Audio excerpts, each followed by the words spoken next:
وما ينبغي له إن هو إلا ذكر وقرآن مبين لينذر من كان حيا ويحق القول على الكافرين صدق الله العظيم۔ قرآن مجید میں سورہ یاسین شریف کا درس سماعت فرما رہے ہیں۔ اللہ رب العالمین کے پیارے محبوب محمد کریم صلی اللہ علیہ وآلہ وسلم دنیا میں تشریف لائے۔ اللہ رب العالمین نے اپنے محبوب صلی اللہ علیہ وسلم کو علم ما کان وما یکون عطا فرمایا۔ قرآن مجید میں رب نے فرمایا علمک ما لم تکن تعلم وکان فضل اللہ علیک عظیما۔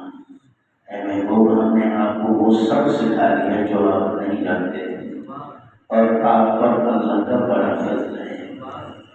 جب رسول کریم صلی اللہ علیہ وآلہ وسلم نے قرآن کریم کی تعلیمات کو عام کرنا چاہا، جگہ جگہ قرآن مجید کی تلاوتیں صحابہ کرام اور آپ صلی اللہ علیہ وسلم کرتے رہے، تو قرآن کی تلاوت سے بہت سارے لوگ متاثر ہو کر اسلام قبول کرنے لگے۔ کافروں کو یہ بات بڑی ناگوار گزری، انہوں نے پھر اعتراضات اور الزامات لگانا شروع کیا۔ کہا کہ جس کلام کو تم سنتے ہو وہ کوئی اللہ کا کلام نہیں، معاذ اللہ، اور جو محمد صلی اللہ علیہ وسلم تمہیں بتاتے ہیں وہ کوئی نصیحت کے جملے نہیں، وہ شعر ہیں اور یہ شاعر ہے۔ یعنی قرآن کریم کو شعر کی کتاب اور نبی پاک کو شاعر میں شامل کر دیا۔ اللہ رب العالمین نے ان کا رد فرمایا وما علمناه الشعر وما ينبغي له۔ ہم نے اپنے پیارے حبیب صلی اللہ علیہ وسلم کو شعر کا علم نہیں دیا، نہ یہ ان کی شان کے لائق ہے، کیونکہ ہم نے اپنے پیارے محبوب صلی اللہ علیہ وسلم کو جو علوم عطا فرمائے ہیں وہ قرآن کریم کے اندر بیان ہو چکے ہیں، اس کا شعر و شاعری سے کوئی تعلق نہیں۔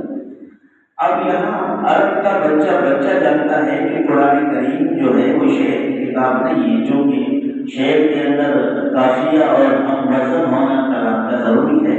قرآن کریم میں بعض جگہ آیا ہم وزن تو ضرور ہے لیکن وہ شعر نہیں ہے، تو یہاں قرآن کریم کو شعر کی کتاب کہنے کا مطلب یہ نہیں تھا کہ کوئی نظم پر مشتمل کوئی گفتگو ہے، مطلب شعر کا یہ تھا کہ اکثر شاعر مبالغہ کرتے، شعر لکھنے والا حقیقت اور غیر حقیقت کو چھوڑ کر وہ صرف لفظوں کے جوڑ اور وزن کو دیکھ کر شاعری کرتا ہے، اگر جو اس کے اندر سچائی ہو یا نہ ہو وہ اپنے شعر کو مکمل کرنے کے لیے دان لیتا ہے۔ تو انہوں نے گویا قرآن کریم کو بھی اسی طرح جھوٹی کلام تصور کر کے یا سمجھ کے انہوں نے یہ الزام لگایا۔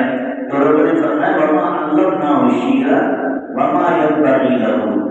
ہم نے اپنے محبوب کو شعر کا علم دے کر نہیں بھیجا، قرآن کریم کا علم دے کر بھیجا۔ شعر میں تو حقائق سے خلاف باتیں کی جاتی ہیں، قرآن کریم مجموعہ حقائق کا کتاب ہے، اس میں حق اور سچ کے علاوہ کچھ نہیں۔ شعر میں تو سب کچھ بیان ہوتا ہے، نہ تو وہ یا پر سچ جھوٹ سب بیان ہوتا ہے۔ یہاں قرآن کریم کو شعر کے ساتھ تشبیہ دینا یہ انتہائی جہالت پر مبنی ہے، تو رب نے یہاں موقع رد کیا، فرمایا وما ينبغي له۔ میرے حبیب صلی اللہ علیہ وسلم عالم ما کان وما یکون ہے، عالمین کے یہ رحمت ہیں، ان کے شایان شان نہیں ہے کہ وہ شعر سیکھ دیا ہے، یہ رسول کا شان نہیں ہے کہ شعر پڑھے سنائے اور تم اس شعری باتوں میں متاثر ہو کر اس کے گروی کا بن جاؤ، نہیں۔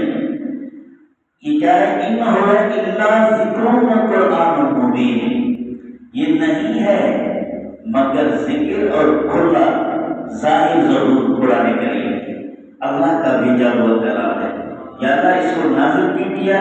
فرمایا کہ ینذر من کان حیا ویحق القول علی الکافرین، تاکہ اس کے ذریعے ڈر سنائے اسے جو زندہ ہے اور یہ حق ثابت ہو جائے کافروں پر۔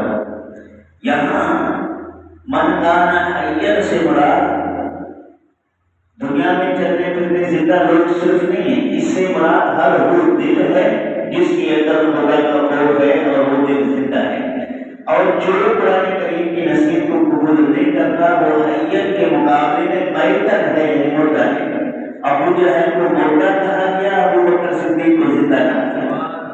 یعنی جو حق کو قبول کرتا ہے وہ زندہ ہے، جو حق سے بھاگتا ہے وہ مردہ ہے۔ اگرچہ وہ دنیا میں چل بھی رہا ہے، کھا بھی رہا ہے، پی بھی رہا ہے، بول بھی رہا ہے، لیکن اس کے باوجود وہ مردہ ہے۔ یہ حق ثابت ہو جائے کافروں پر۔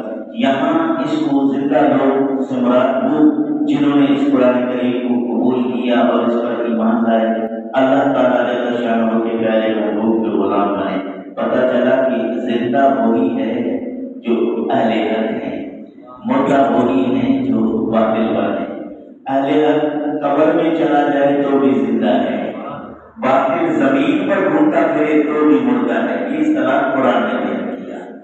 اسی لیے ہم کہتے ہیں کہ انبیاء، اولیاء، صلحاء اپنے اپنے مزارات میں اللہ رب العالمین کی قدرت سے زندہ ہیں۔ ان پر مردہ یا مرے ہوئے کا اطلاق بار بار کرنا مناسب نہیں، خاص طور پر انبیاء کرام علیہ السلام کے لیے، شہداء کرام رضوان اللہ تعالیٰ علیہم اجمعین کے لیے تو شدید ممنوع ہے۔ اللہ تعالیٰ جل شانہ کو عمل کی توفیق نصیب فرمائے۔